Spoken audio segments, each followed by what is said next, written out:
Salvete omnes. This is Abbey Latin, Liber Secundus, caput vigesimum primum, chapter 21, Morphology, the fifth declension, feminine/masculine nouns.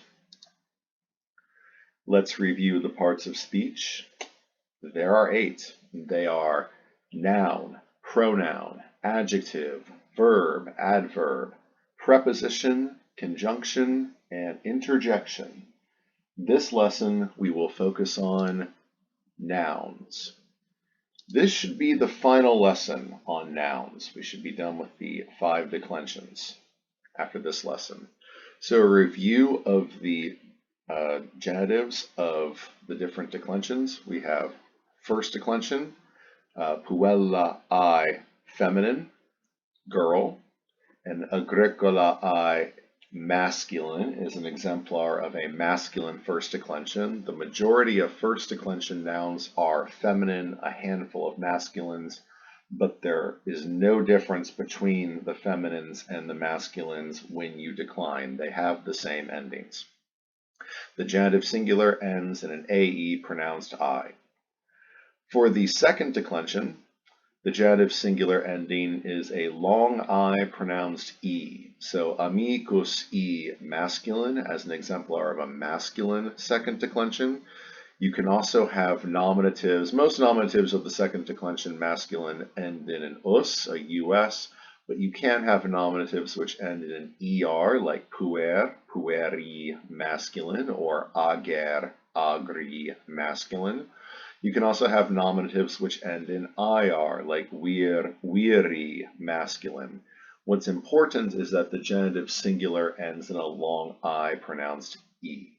That's how you tell it's a second declension, and note that it's masculine, because second declension masculine endings are slightly different from second declension neuter endings, like bellum, E, neuter. You can typically tell a noun is neuter in the nominative by it having an if it's a second declension neuter, if it has an but make sure you know the dictionary entry. Don't use that as an excuse. Make sure you know the dictionary entry, bellum, E, neuter, and it has that long I pronounced E as an ending for the genitive singular, so it belongs in the second declension. For third declension, the genitive singular ending is going to be an is, an is. So pater, patris, masculine, mater, matris, feminine. These masculine, feminine third declensions, they share the same endings, whereas the third declension neuters, like caput, capitis, neuter, they have slightly different endings, but the genitive singular is still an is. Remember that there is that pesky I stem in the third declension, but the genitive singulars are still going to be is all the way throughout, even the neuters. Fourth declension, the genitive singular ending is an us, a long US, so like usus, us, masculine, and manus, us, feminine, as an exemplar of a fourth declension feminine. Masculine and feminine share the same endings. They decline the same. The majority of fourth declension nouns are masculine, but there are a handful of fourth declension feminine nouns. There's an even smaller number of fourth declension neuter nouns, like cornu, us, neuter, and yeah, that you should have a macron. The endings for fourth declension neuter are slightly different from the masculine/feminines. And finally, in this blank space right here, we finish the chart. Boom. Fifth declension. This is the E declension. So going down, first declension is the A declension, second declension is the short O declension. Third declension is a consonant declension. Fourth declension is the U declension, and fifth declension is the E declension. The genitive singular ending for fifth declension nouns is E, and then long I, AE. Majority of fifth declension nouns are feminine. There are a couple masculines, the most prominent being dies, AE, masculine, but even dies shows up sometimes as feminine. Compounds of diase are masculine, like meridiase, a masculine. All right, the fifth declension. Once again, Latin nouns are divided into groups or families called declensions. A noun cannot leave its declension. You can tell the declension of a noun by looking at the genitive singular form, so that's why these are bolded. Very important to note the genitive singular. That's how you tell the declension of a noun, by looking to see if what its genitive singular ending is. First declension is AE pronounced I. Second declension is a long I pronounced E.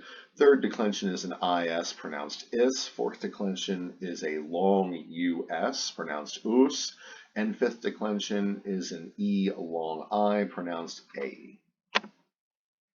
The base of a noun is found by looking at the genitive singular form, not the nominative. So when you chop off the genitive singular ending, you get the noun stem. So the stem of puella is puel, the stem of agricola is agricole, the stem of amicus is amic, the stem of bellum is bell, the stem of pater is patra, the stem of mater is matra, the stem of caput is capit, the stem of civis is civ, the stem of orbs is urb, the stem of animal is animal, the stem of usus is us, the stem of manus is man, the stem of cornu is corn, and the stem of res is going to be ra, and the stem of dies is going to be d. So we take that genitive singular ending. In this case, the fifth declension's ending is an AE, short E, long I. The noun has an AE in the genitive singular. The noun belongs to the fifth declension, like res, rei, feminine, stuff. That's an exemplar of a fifth declension noun. Most fifth declension nouns are feminine. Remember, look in the dictionary. Always look and memorize the dictionary entry. But the majority of fifth declension nouns are feminine. There are a few masculines like dies. But also remember that dies can show up as feminine. So here are the endings. The endings for the fifth declension are ace, ae, ae, a, ace, erum, ebus, es, ebus. You can see the prominent e's. This is the e declension. So for an exemplar, we have the noun res, ei, feminine. That's res, rei, feminine. The nominative is res. The genitive singular is rei. When you chop that genitive singular ending off, that a, the stem is left, that base stem unchanging part of the noun, which is ra, just the letter r. So we write down the letter r for the remaining 8 blanks. For the rest of the cases, singular and then plural. And then we add fifth declension endings to that. There's no difference between masculine and feminine for the fifth declension. That share the same endings. So in the end, we get res, rei, rei, rem, re, res, rerum, rebus, res, rebus. And then space, a feminine is another exemplar. And then dies, a masculine. Notice that dies, even though it is masculine, does also show up sometimes as feminine. It doesn't have any difference of declension between the feminines. So that's nice. All right, let's watch this guy decline res.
All right.